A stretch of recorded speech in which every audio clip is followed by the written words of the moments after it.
Trump has a Pakistan problem. India's patience may be running out. Finepoint. The recent India-Pakistan conflict was a litmus test for India-US strategic ties. And unfortunately, the United States, under President Donald Trump, did not pass. From announcing a ceasefire to offering to mediate on Kashmir, to bizarrely claiming he averted a nuclear war using trade threats, Trump's actions betrayed a lack of understanding and, perhaps more worryingly, a hangover of America's old entanglements with Pakistan. This is beyond just bad optics. This is bad policy. But it gets way worse. Trump's entanglement with Pakistan on a personal level for business deals no less is emerging as a major unforeseen challenge as well. Nan Trump has been making a lot of statements favorable to Pakistan, equating the terror-sponsoring nation with the terror victim, India. There's a lot going on under the surface that holds the answers. Trump's personal interest in Pakistan is a bolt out of the blue. While Pakistan is sponsoring cross-border terrorism against India, known jihadists Ismail Royer and Sheikh Hamza Yusuf, with alleged past ties with Lashkar-e-Taiba, Al-Qaeda and Hamas, have been reportedly appointed to a White House advisory board under the Religious Liberty Commission. This has left Trump's own support base scratching its head. Another Trump ally, Gentry Beach, has been making backroom business deals in Pakistan, Bangladesh and Turkey. Get this, the Trump family is directly involved in business with Pakistan through their firm, World Liberty Financial. Trump's family, including his sons Eric and Don Jr., owns a 60% stake in WLF, which recently entered a deal with Pakistan Crypto Council, a hastily launched crypto firm with a vision to make Islamabad the region's crypto capital.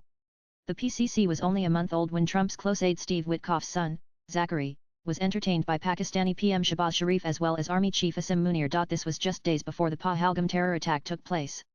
It seems that Trump's open-air deal-making has taken a dark turn. Sometimes, truth is indeed stranger than fiction. Nan Trump's recent actions have given it all away. On May 10, when the India-Pakistan conflict entered its peak and India attacked at least 11 Pakistani airbases going as far as the Norcon airbase in Rawalpindi, Trump announced a ceasefire between the two countries. The announcement came abruptly, and it appeared as if the US, a big daddy, managed to make two brothers India and Pakistan stop fighting. To others, it seemed as if the US bailed Pakistan out exactly when India had the upper hand. But it soon became clear that Trump was hogging the credit for something India had achieved with sheer military dominance. Hey race, what happened? Pakistan felt its nuclear command center and nuclear stockpiles were in danger of being attacked, and rushed to the United States. U.S. Secretary of State and National Security Advisor Marco Rubio held a phone call with Army Chief Asim Munir, which is rare in itself. The message from the U.S. was that Pakistan must reach out to India instantly. Meanwhile, India was urged by the U.S. to give talks a chance, but India's conditions were simple: no more escalation from Pakistan's side and no more terror attacks. It was reported that the Pakistani DGMO picked up the phone and made the call to New Delhi at around 1 p.m., and about 2.5 hours later, talks were on and the two nations worked out a quick understanding to cease fire. Nothing concrete, nothing on paper. According to PM Modi, Pakistan agreed to India's conditions: no terror activities and no military aggression, and India has only suspended its retaliatory action for now and is monitoring Pakistan's every step closely. Contrary to what many may think, India was not held back by the US. India had been urging Pakistan to stand down since May 7, when 9 terror bases were struck by India. Pakistan did not heed that advice until May 10 when the stakes rose beyond its imagination. India had achieved its stated objective: the terror camps it targeted had been decimated. In fact, Operation Sindoor took a leap further as India destroyed a number of Pakistani military installations. The message was as clear as the damage. India had established air superiority over Pakistan, and if Islamabad pursued continued escalation, it would face devastating consequences. India's answer to every Pakistani escalation would be larger and greater than the last one. Nan and Donald Trump's ceasefire announcement too, turns out, came from Pakistan. Right after the understanding with India was reached, Pakistan informed the US, and based on that input, Trump made the declaration. This came even as nothing was communicated to Trump from the Indian side.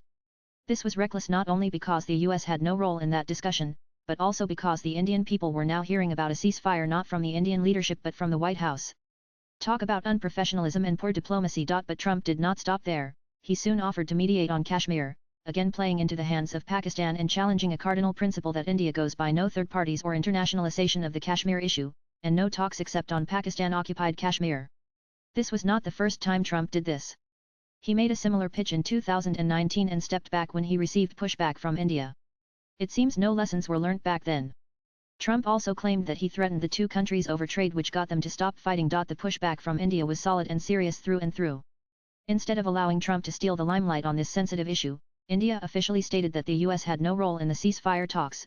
Kashmir is not up for third-party mediation, and most interestingly, trade never came up. So was Trump lying? India generally avoids embarrassing Trump, often dismissing his loose talk as part of his deal-making style.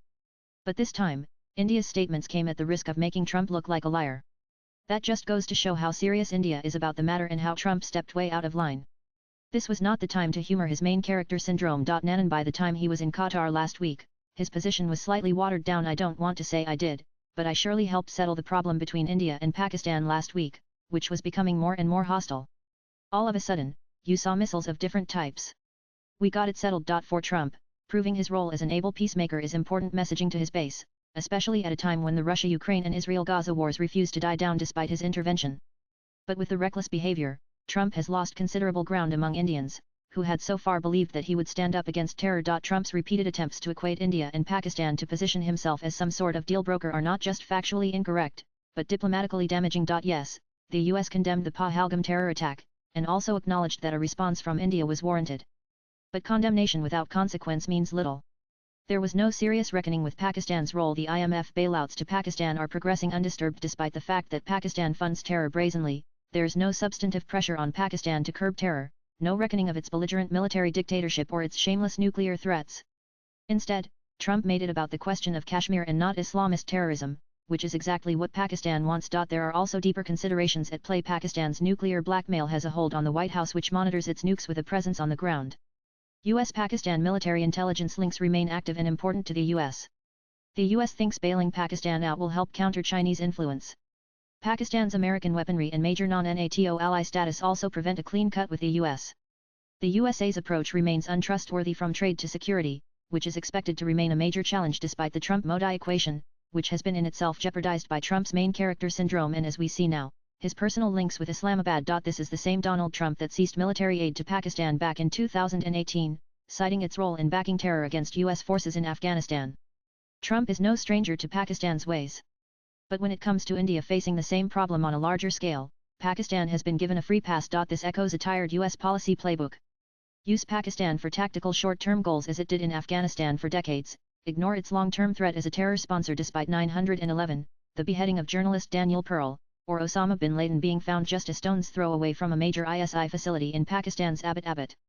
In fact, Pakistan even revealed all its cards with impunity when it celebrated the Taliban's takeover of Kabul at a time when US soldiers were running for their lives during the Afghanistan withdrawal of 2021. 13 of them were blown up in a suicide bombing, and billions worth of American equipment was seized by the Pakistan-backed Taliban, the same Pakistan that received billions of dollars from the US to fight its war on terror. The snake has bitten its master more times than we can count. Pakistan is not just India's problem. And when it comes to Pakistan's terror machine, Washington bears part of the blame. It funded Pakistan's rogue military with well over $70 billion over decades, originally to fight the Soviets in Afghanistan and later the Taliban. But much of that money was diverted to jihadist groups like Jaish-e-Mohammed and Lashkar-Taiba targeting India.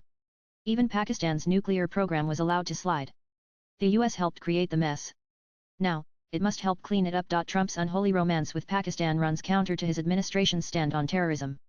Trump's current team gets it: Tulsi Gabbard, Pete Hegseth, Marco Rubio, J.D. Vance. They all know what Pakistan is. So what's the hold up? Swipe left for next video. India doesn't need the USA's help to deal with Pakistan, it's done so since 1947.